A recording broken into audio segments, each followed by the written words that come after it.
Just because you're baking gluten-free doesn't mean you have to throw out your recipe books and start again. I've got some great tips for you for replacing wheat flour with some alternative grains. I wish there was a one-to-one substitution of anything to replace wheat flour, but really what you have to do is combine ingredients. Now that could be rice flour, which has a very neutral taste, so it doesn't interfere with flavors. Another option is quinoa flour.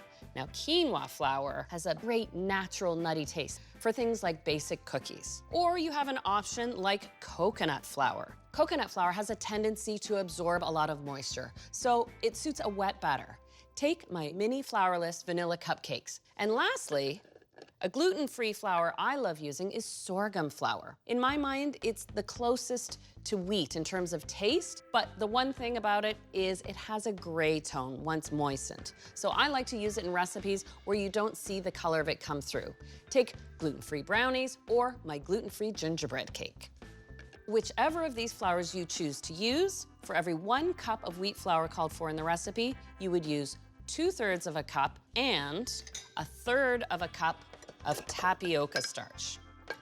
A nice combination for any of your favorite cookie recipes. Now you've got some great tips to get you in the kitchen and baking with confidence, but baking without gluten.